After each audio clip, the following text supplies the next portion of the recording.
important for our audience to fully grasp how the Sadc operates in terms of coming up with a SIOM, which is the Sadc Electoral Observers Mission. But to state from the beginning, to help everybody, we want to make it absolutely clear that this mission does not belong to Zambia. Neither was it initiated by the President of the Republic of Zambia, nor the head of mission, in this case myself. This is a Sadc mission with a Sadc mandate to ensure that we go to all countries that are part of the protocols of Sadc to observe the democratic processes of elections.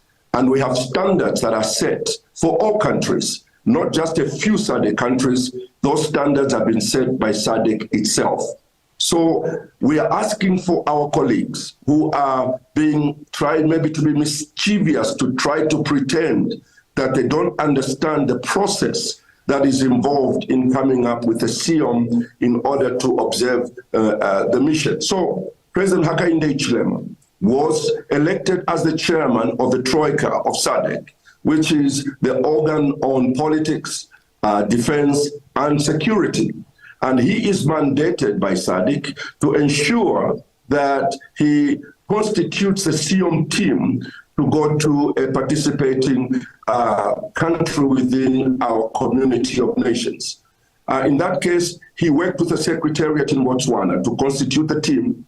He also is mandated to nominate the head of mission, in which case he nominated myself. And when we got to Zimbabwe to observe the elections, it is clear that there is a misunderstanding that the head of mission, or President Hakainde Hichilema, had a finger in the statement to try to move it in a certain direction for whatever reason those people are talking about. I would like to make it clear, none of that is true. There is a professional and scientific process in Sadc on how to come up with a statement. We arrive in Harare. We speak to more than 20 stakeholders, political parties, civil society, government officials, opposition political parties, ruling parties. We speak to civil society. They give us their observations and their feelings about the election. Then we send our observers across the 10 provinces of Zimbabwe, and they report on a daily basis to us before the election on the environment of the coming election. And we feed all that into the system of Sadc. Sadc is a very well-organized institution, and it is very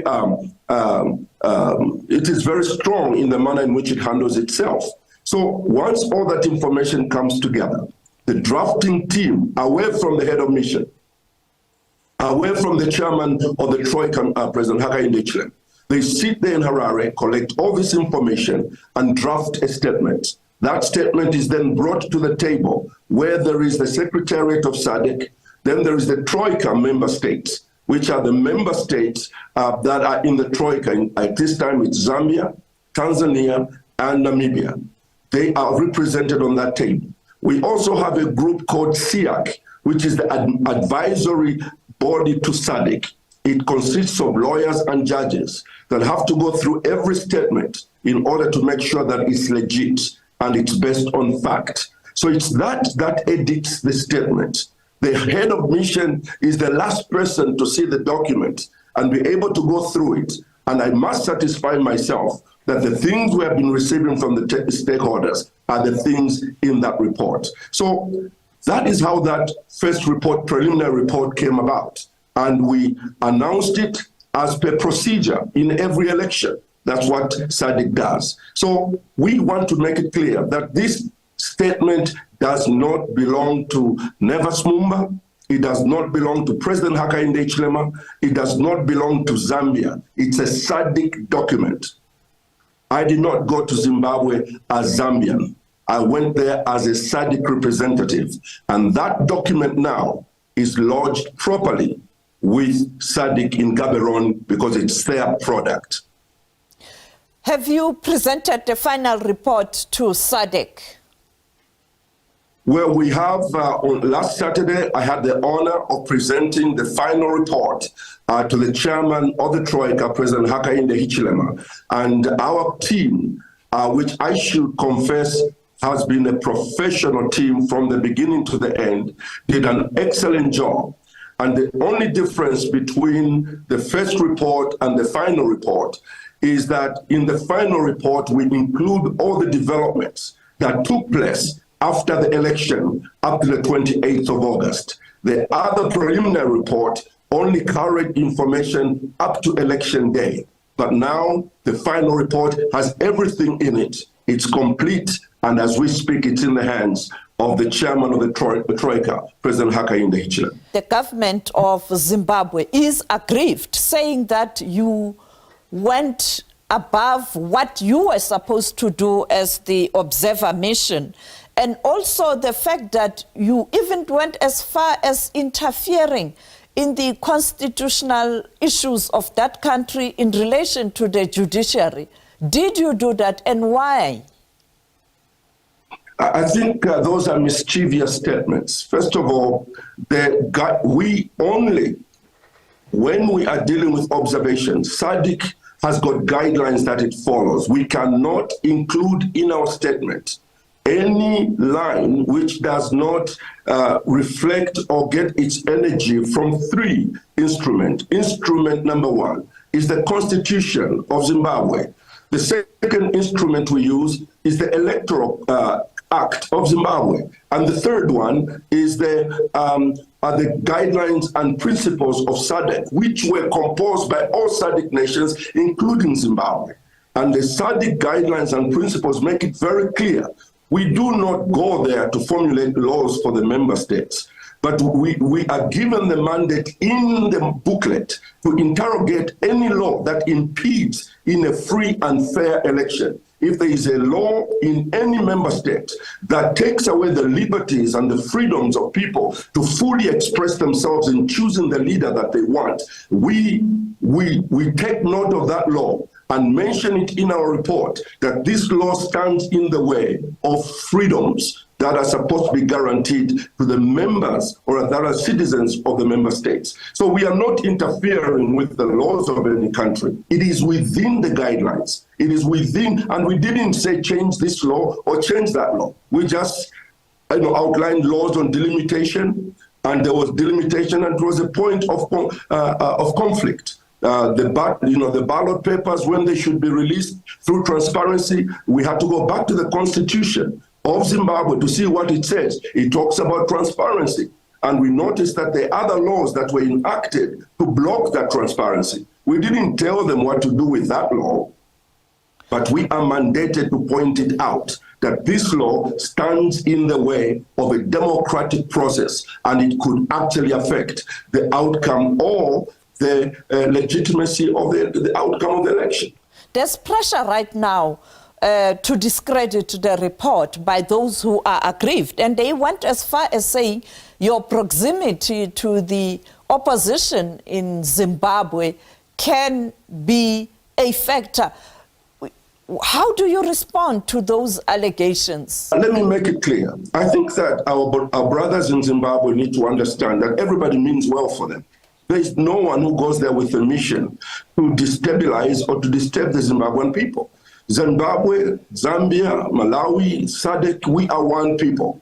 And our job is to make sure that we talk about those things that are going to improve the way we serve our communities. And that's what Sadc does. We don't go there with personal agendas.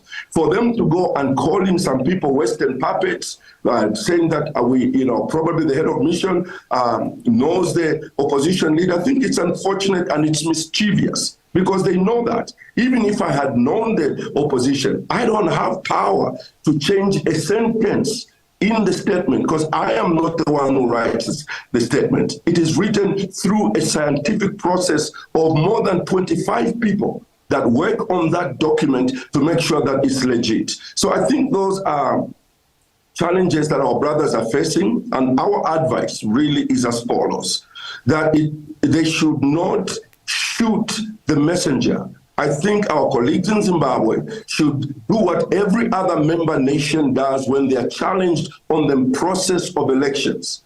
There is a channel within the SADC framework within which Zimbabwe can take their grievances to Gaborone, to the headquarters, through the heads of mission, through the heads of states when they meet, and they can talk about how they feel about the report. They can protect themselves, they can defend themselves, but not fighting on the streets. And I would like to thank and congratulate the leadership of Zambia and the people of Zambia for not reacting to the provocation that has been coming from Zimbabwe. You must understand, Sophie, this is not the first time Zambia is suffering these things. You know, the historical situation is clear that Zambia gave its very best and has always given its very best to Zimbabwe. And it's not part of this argument and debate, because this is a SADC issue. Zambia lost lives. Infrastructure was bombed by Ian Smith in order to attain the freedom of Zimbabwe. So our hearts are into Zimbabwe. Our hearts are into the success of Zimbabwe. Kenneth Kaunda laid down everything that he could in order for Zimbabwe to be free. So we cannot say that we are against Zimbabwe. And yet, shortly after that, they called Kenneth Kaunda a Western puppet. When they differed a little bit with the late president. And then the other president whom I served when I was vice president, President Levi Mwanawasa, was also called a Western puppet, just because he differed with one thing or the other in ZANU-PF or in Zimbabwe. Now they have come after our new president, Hakainde Hichilema, calling him a Western puppet. I think that is totally irrelevant. We as Zambians, we are only puppets of our people, including Zimbabwe and SADC. That's why their freedoms and independence was all about the blood of Zambians and the deaths of Zambian people in order for Zimbabwe to get free. We cannot turn around and start to destroy a country that, you know, we helped so much with our blood to ensure that our brothers were free. So we advise our brothers that let them answer the challenges of the report. Let them not go after personal assassination of innocent individuals. President Hakainde Hichilema never wrote a single statement or a sentence in that statement. I did not write a single sentence in that statement, although I am the head of mission. So they are shooting at the wrong people. That final report is now in place, and we appeal to our brothers in Zimbabwe. Let's not have street fights when we have got legal channels that we can use to resolve this situation. We need each other, and we need to be united as SADC. We cannot be reacting to a report like this, because now it raises concerns. Why are they overreacting to this report? Why can't they use the normal process to justify and vindicate themselves?